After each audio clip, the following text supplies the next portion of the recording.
Late one evening, Winslow Turner checks his mailbox.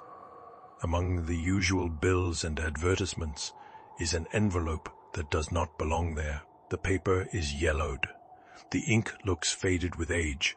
His name is written on the front in careful handwriting. Winslow pauses when he notices the date stamped on the corner of the letter. The 17th of April, 30 years ago. The sender's name is written on the back. The moment Winslow reads it, a cold weight settles in his chest. The letter was written by his father, a man who died when Winslow was only 7 years old.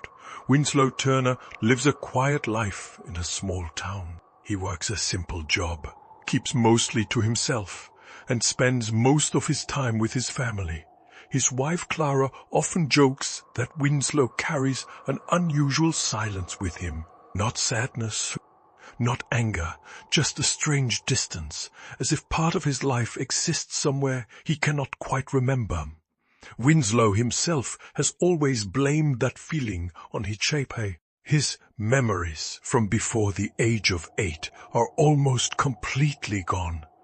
Doctors once told him that memory loss can sometimes follow erratic experiences, but no one ever explained what the trauma had been. Tonight, however, the past has found its way back to him. Winslow opens the envelope slowly while sitting at the kitchen table. Inside is a single sheet of paper. The handwriting is shaky, almost desperate.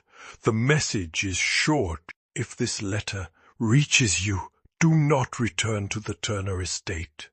Winslow frowns.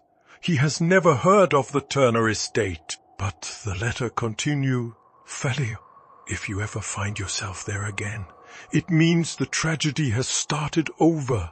Winslow reads the line several times. Something about the words makes him uneasy, almost as if they were written directly for this moment. That night Winslow could not sleep. The letter sits on the kitchen table, exactly where he left it. The words continue to echo through his mind. Do not return to the Turner estate. Sometime after midnight, Winslow finally drifts into a restless sleep. Then something wakes him. At first he thinks it is the smell, a faint, bitter scent in the air. Smoke. Winslow sits up quickly. The hallway outside his bedroom is already filled with thin grey haze. He rushes toward his children's rooms. Daniel, he shouts, Emily. Oh, Vargas. But the smoke grows thicker with every step.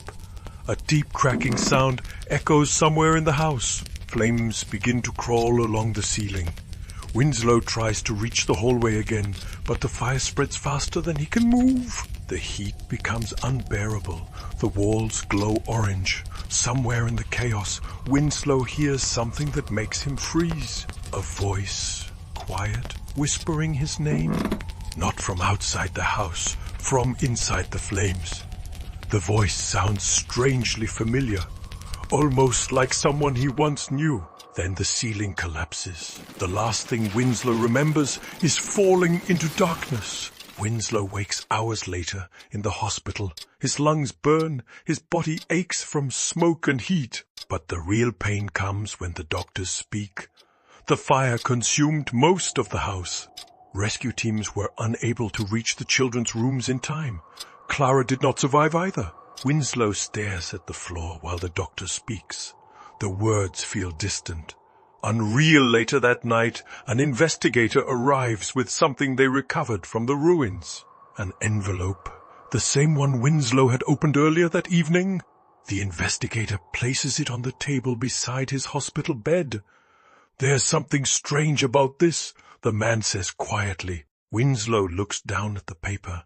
The envelope is completely untouched by the fire. No burns, no smoke stains. As if the flames had refused to touch it. Winslow slowly opens the letter again. The same message remains written across the page.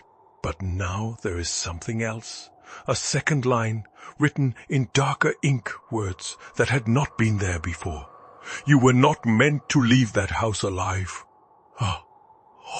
Winslow stares at the letter in silence. His hands tremble as he turns the page over. At the bottom of the paper is something he somehow missed before, an address. Turner Estate. The same place mentioned in the warning. The same place his father told him never to return to. Winslow closes his eyes for a moment, and suddenly a strange memory flickers in his mind. A long hallway, blackened by fire, the smell of smoke filling the air. A door slamming shut somewhere behind him, and a child's voice whispering from the darkness, calling his name. The memory disappears as quickly as it came. Winslow opens his eyes again. The address is still written clearly at the bottom of the page. Somewhere out there, the ruins of the Turner estate still stand, awaiting a time. And for the first time, Winslow begins to wonder something that terrifies him more than the fire itself. What if the tragedy that destroyed his family did not start tonight? What if it began 30 years ago? And what if the letter was never meant to warn him, but to guide him back? Because in the next episode, Winslow Turner will travel to the place he cannot remember. A place that may remember everything about him. A place where the first tragedy began. The Turner Estate.